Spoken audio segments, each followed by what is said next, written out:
Hello everyone, Red here, and today I'm out on the farm. And you know what? I'm gonna be smoking up some chuck roast tacos. And they're gonna be so good, they're gonna catch your hair on fire! On fire! All right, here we go. We got 3 pounds of chuck roast. Just got it from the grocery store. Beautiful piece of meat. I think it's even a prime cut. It's about 3 pounds.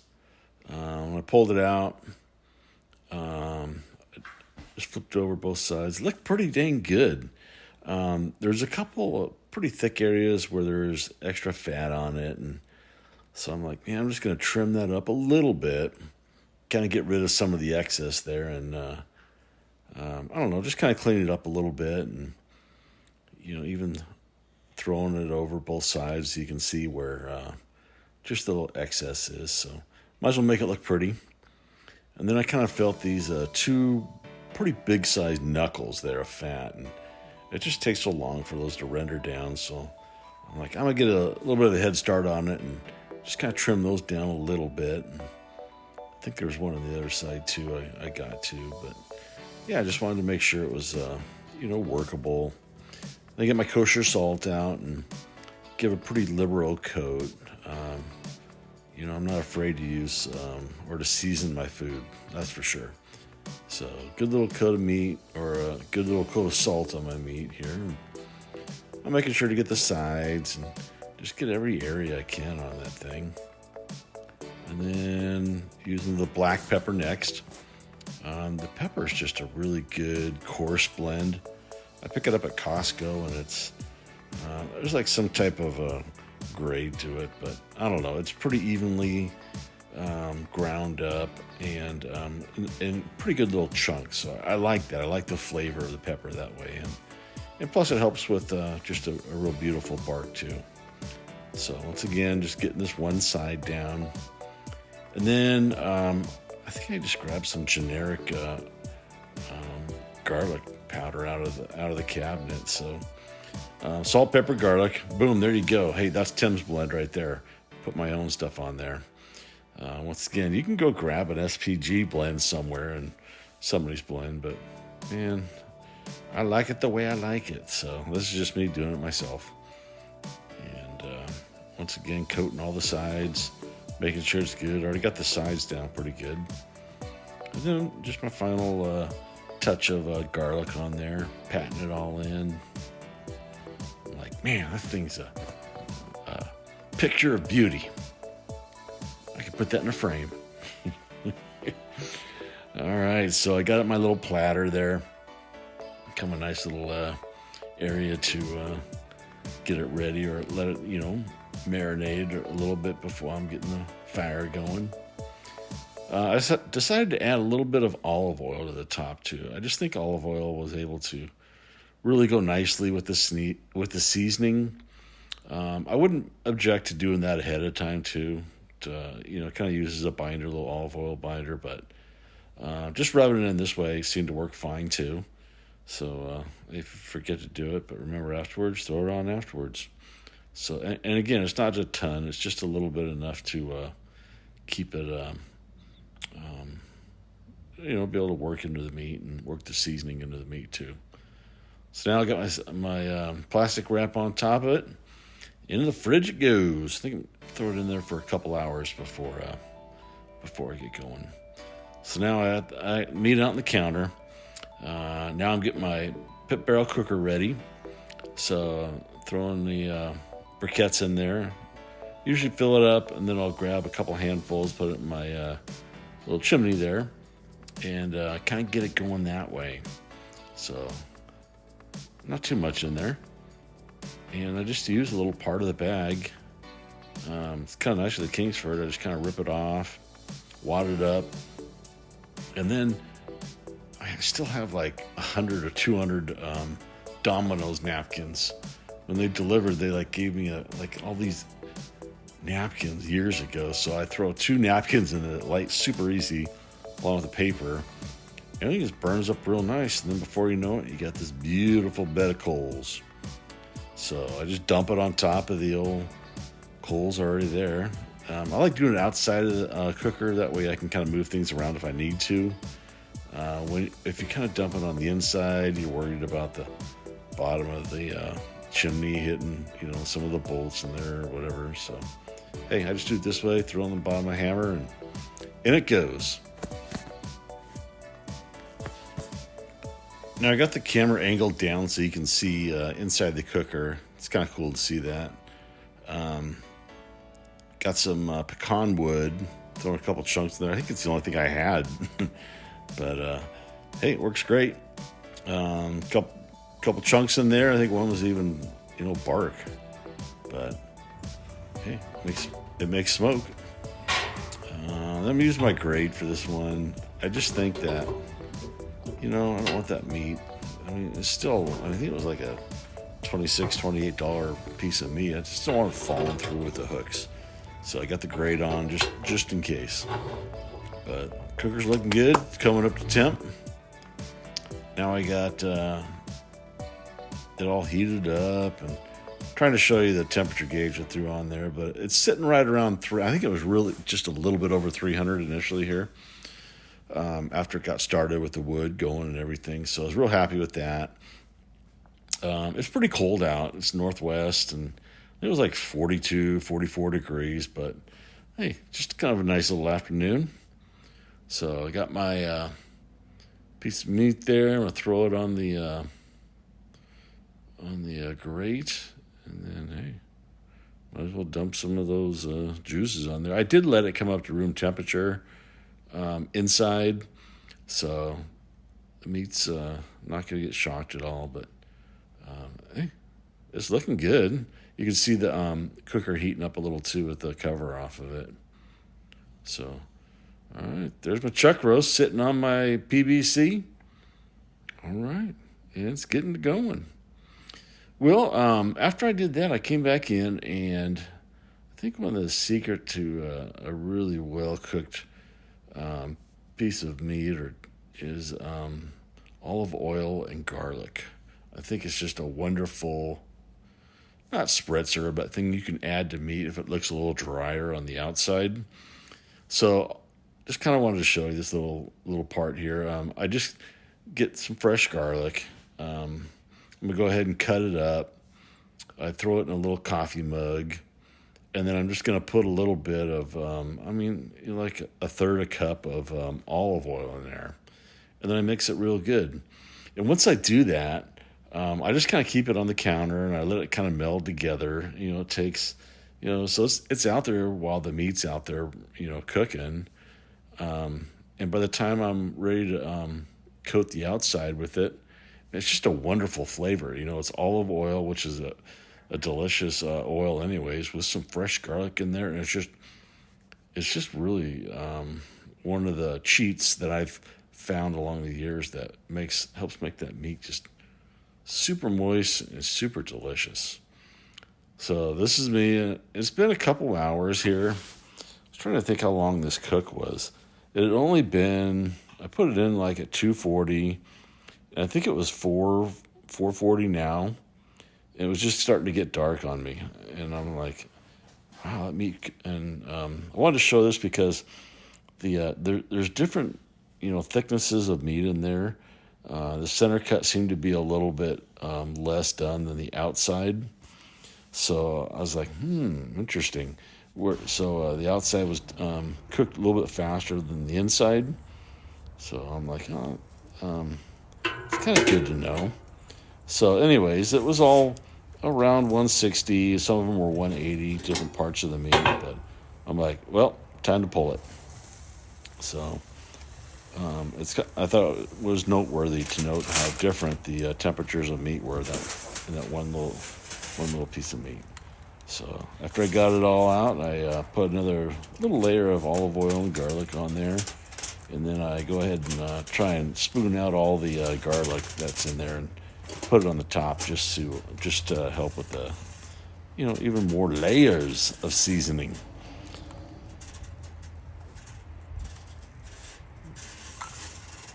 There we go. And now I'm just wrapping it up.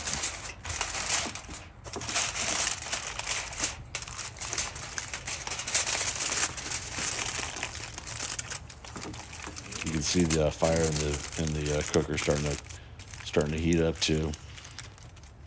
The longer you have that lid open, the more that fire is going to build up on you. So at this point, it's fine. I got it all wrapped. There's some more moisture in there with olive oil and garlic. And now it's going on. Throw that back in for another hour. So it kind of got dark on me. That's fine. But it was only like 3 hours. So 3 hours, I'm temping it, and it's all about, around 204, 210. It's kind of interesting how the different areas of that meat had a different temperature reading. But I'm like, yes, please. Let's take that thing off, and we'll take it inside and let it rest. So I want to kind of give this full meal deal to you here, the street taco. So that's kind of the meat preparation there, and it's just kind of resting. I let the meat rest for, an hour or two. But I wanted to show you my little homemade guacamole recipe, and this thing I've been making for years. And I haven't met anyone who doesn't rant and rave about it. So just wanted to show you real quick. I just take an avocado, kind of dice it up inside the shell, like you can see there. Sped it up just a little bit. But once I get it all in there, I just season it up. I put kosher salt. So, I'll just I don't measure. I just put a good little amount in. And then I'll put some black pepper in. Again, using that Costco, ground pepper. Throw a little garlic in there. And you can use fresh garlic too. And then, I didn't show you what this one was, but it's cumin. So, I actually used to do bottles. I'm like, dang it. But I take the cap off, and then I just do a big old quarter size in the palm of my hand. And I toss that thing in there, grab a fork, and then I just mix that thing together. So once I mix that together, I could do it as get a little chunk into it, but I want to mix those those flavors in real good. And then I'll throw that thing in the fridge and let that thing meld together for like a half hour. And once that is done, oh my goodness, it is just delicious. All those flavors come together, and it just doesn't get any better than that. So I wanted to kind of show you that. You can brew up your own guacamole. It's super easy, and it doesn't take very long. It really doesn't. And then for the final thing is our pico de gallo. So I've been making this forever too. And everybody that tries just kind of rant and raves about it too. But it's a simple mix. It's just onion, tomato, cilantro, and a little bit of salt. So it shows here just me kind of cutting up the onion. So I dice it up real good. I'll throw it in a little bowl there. If you do one onion and like 3 Roma tomatoes, that's ideal. I don't want to go to the store just for 3 Romas, so I used one of our tomatoes here. But hey, you would work with what you got. So once again, just kind of cut the ends of the tomato off, dice it up real good. I kind of like it nice and even when I'm making my cuts there. I like everything kind of the same size. I don't know, that way it kind of gives you a little more consistency. So dice it up the way you want. So some people like the big cuts, but I kind of all like it even. Then I'll chuck it in there, and then I'm going to go ahead and grab my seasoning. And same thing, I'll put some salt on it, and some pepper, and it looks fantastic on the tomatoes. But just a little salt and pepper, maybe a touch of garlic, and then I'll stir that up. I'll add some of the cilantro. I'll cut that up real good, toss that in, stir it up, and once again, let that meld together for, a good half hour. And when that stuff comes together, man, you get that and a bag of chips. Hey, that's a Saturday afternoon watching football right there. So that's kind of my secret pico de gallo recipe. Super simple, but yet so delicious. And I think that you'll find that this goes with these street tacos in an incredible way that just puts it over the top. So I'll just kind of finish up here, stirring everything together, throwing a little salt in the end, and that's my ingredients for my street taco. Got my meat, I got my guacamole, and I got my pico de gallo. Hey, what else do you need? Maybe a little bit of chipotle crema sauce. We'll get to that. So here's the meat. Okay, it's been sitting for, I think it was only like an hour and a half. But I want to do the unveiling for you. So I just pull it out. You can see all those wonderful juices set aside in that little tin foil there. But that's it. When I pulled it out, looked good. So I start to pull it apart. I was going to kind of get a couple forks, but I was able to pull it apart with my hands, and it was pretty tender. You know what I mean? I was able to kind of get it pulled pretty easy. There's that one section that, it must have been a little harder or took a little longer to cook, but it was still able to come out or pull apart fairly easy. So I kind of show you the process here. I just kind of do it with my hands. I like a bigger pull on even my pulled pork too. So I kind of find the two big fat chunks that were there. They had rendered down nicely. So I get those and I set those aside. And then there's a quick shot of the middle of it there. Nice little smoke ring too. And then I just kind of pull it with my hands, pull it apart, get it all ready. And then after I'm done, you'll see I throw it all back in those juices and then just kind of mix it up in the juices. And oh my gosh, it is fantastic. Got that nice seasoning in there, and it just helps keep it all nice and juicy and delicious. And it all kind of, that juice incorporates back into the meat. It's fantastic. It is. It really is. And I even sneak a couple pieces, and I'm like, oh my gosh, this is delicious. But that's kind of my meat process.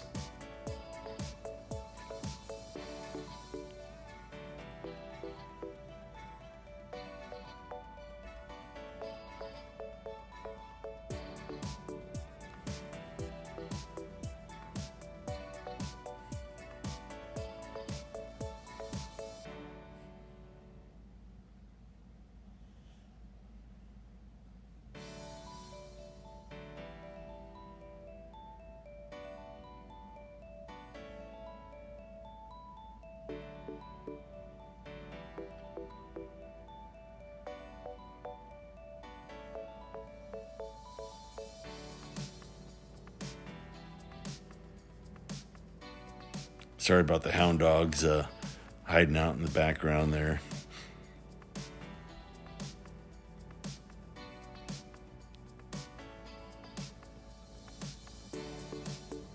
Wow, look at that beak. Just all mixed together, and the juice is just kind of reincorporated back into it. Fantastic.